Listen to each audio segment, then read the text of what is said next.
Hello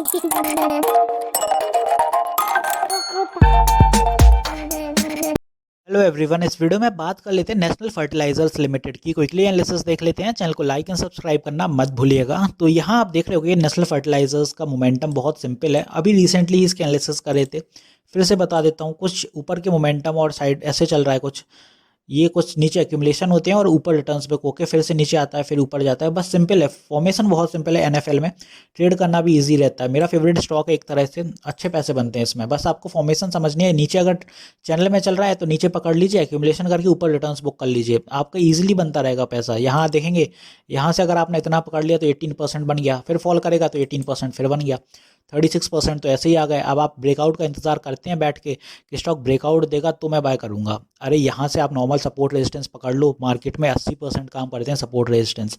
आप लोग को जो भी पढ़ाता हो वो बोलता है ब्रेकआउट का इंतजार करो। ब्रेकआउट मार्केट में 20% काम करते हैं और फेल होने के चांसेस ज़्यादा रहते हैं, क्योंकि पैनिक सिनेरियो हमेशा रहता है ब्रेकआउट के आसपास, और ट्रैप सिस्टम सबसे ज़्यादा बनता है। सपोर्ट रेजिस्टेंस में ट्रैप सिस्टम कम रहता है। यहाँ पे आप देखेंगे, अब कुछ मोमेंटम बता रहा हूँ वो नॉर्मली समझिए। यहाँ पे देखिए सेलिंग आज तो देखने को मिली अपन को 84 के लेवल पर रही है। यहाँ पे एग्जैक्ट सेलिंग थी, और यहाँ से आप देखेंगे ऑलरेडी 4-5 दिन से यहीं सेलिंग देखने को मिल रही है। लास्ट वीक पूरा अपना जो रहा है अभी का कंसिस्टेंट 84 पे सेलर्स हैं, ऊपर नहीं जाने दे रहे स्टॉक को। तो ये तो हो गया सेलर्स का पर्सपेक्टिव कि भैया सेलर्स बैठे हैं और सेलर्स कहते हैं हम तो ऊपर नहीं जाने देंगे 84 के। बायर्स में दम है तो निकल के दिखाएं। नीचे बाइंग की बात कर लें तो ये अपने 80 पे बायर्स आज देखने को मिले हैं, और 80 पहले आप देखिए हर्डल भी था। यहाँ पे देखें कितना हर्डल हुआ 80 के बाद। तो अब जो ऊपर जब स्टॉक निकलेगा ना, तो ये जो हर्डल जैसे 4 पॉइंट का बढ़ा है यहाँ से 80 से 84, जब ऊपर निकलेगा तो 4 पॉइंट ही मान के चलिए आप। 4 से 5 मान लीजिए अगर, तो आप फिर आप मान लीजिए 90s तक जा रहा है स्टॉक। तो 90 तक पहुँचने के लिए यहाँ से ये सब सस्टेन करना ज़रूरी है। 85 का लेवल, 85 सस्टेन हो जाता है तब 90 पहुँचेगा स्टॉक यहाँ से बुलिशनेस में।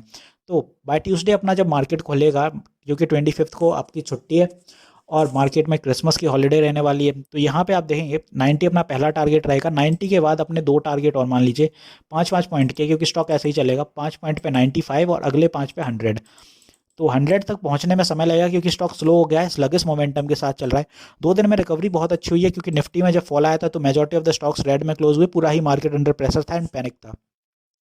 तो रिकवरी अच्छी हुई है 2 दिन में। 75 से बुलिश हुआ है स्टॉक, 80 आया, 80 से अब 85 भी आ गया। तो 5-5 पॉइंट बढ़ रहा है ना स्टॉक, इसीलिए हमेशा आप बढ़ाइए ऐसे ही। और एक देखिए सिंपल चीज़ समझिए, 100 अगर 0 से 100 तक प्राइस है किसी भी स्टॉक का, 5-5 पॉइंट की बढ़त बहुत होती है। और अगर 0 से 20 या 30 है उसकी प्राइस, तो सिर्फ 1-1 पॉइंट बढ़ाइए, 1 या 2। आप देखिए 1 से 25 है तो 1-1 पॉइंट बढ़ाइए, 25 के बाद जब 50 होता है तो आप उसमें 1.5 से 2 पॉइंट बढ़ा सकते हैं। बस इतना ही आप मोमेंटम पकड़िए कि एक एक दिन में अगर स्टॉक बढ़ रहा है तो इतना ही बढ़ेगा, और जब वो 100 के करीब होने लगता है तो 5-5 पॉइंट बढ़ा दीजिए, तो इतना मोमेंटम आ जाएगा। समझ गया होगा, ईजी होगा। अब यहाँ पे आप देखेंगे एक न्यूज़ भी आई थी 3-4 दिन पहले, और न्यूज़ थी कि यहाँ पे एनएफएल ने gets board nod to set up nano urea production plant. और इनका ये नैनो यूरिया प्रोडक्शन प्लांट हैगा, ये लगने वाला है। और ये अभी इधर तो नहीं लिखा है कहाँ पे, बट आई थिंक ये साउथ में कहीं चेन्नई साइड लगने वाला है। इसका जो भी सीन है मैंने पढ़ा था कहीं। बाकी आप देखेंगे इस न्यूज़ का, आप देखें ये परसों आई थी, बट परसों के उतना तो इफेक्ट नहीं पड़ा, क्योंकि निफ्टी कंसिस्टेंट फॉल दिखा रहा था। तो मे बी बाय 2 दिन में इसका इफेक्ट जो भी रहा हो, कहीं ना कहीं न्यूज़ ड्रिवन तो था स्टॉक, और सही चला, रिकवरी हो गई है मेजॉरिटी ऑफ द स्टॉक्स में। ऊपर के लेवल्स बता ही दिए मैंने। सपोर्ट की बात करें अगर, तो सपोर्ट आप देखिएगा, पहला सपोर्ट अगर स्टॉक यहाँ से फॉल करता है अनस्टेबिलिटी के साथ अगर, तो 82 रहेगा पहला सपोर्ट। दूसरा सपोर्ट इसी दिशा में नीचे रहेगा 80, एंड तीसरे सपोर्ट में स्टॉक आ जाएगा अपना 78। 78 के बाद भी अगर गिरता है तो 75। कुछ अपन सपोर्ट लेके हमेशा चला करिए। आपको स्टॉक का पता होना चाहिए कि अगर आप किसी स्टॉक को बाय कर रहे हो तो सपोर्ट का है, ना कि टारगेट्स। टारगेट तो आप ओपन भी रख सकते हो कि जा रहा है जाने दो, कहीं जब लगेगा कि थोड़ा अब सपोर्ट ले रहा है या फॉल करने का मोमेंटम बन रहा है, अंडर प्रेशर है, तब आप बेच सकते हैं। बट सपोर्ट पता होना चाहिए कि स्टॉक गिर कितना रहा है। अगर ज़्यादा गिर रहा है तो आप कहाँ बेचेंगे उसको, कितना आप अपनी रिस्क बना के रख सकते हैं। तो आपको रिस्क मैनेजमेंट हमेशा पता होना चाहिए, और वो रिस्क मैनेजमेंट तभी बनता है जब आपको सपोर्ट्स पता होंगे अपने स्टॉक के। तो होपफुली यहाँ मैंने सारी चीज़ें क्लियर कर दी। ये नीचे वाले अपने सपोर्ट हो गए, ऊपर के टारगेट्स। वीडियो यहीं तक रखते हैं, मिलते हैं नेक्स्ट वीडियो में। This is me Shubham Yadav, signing off.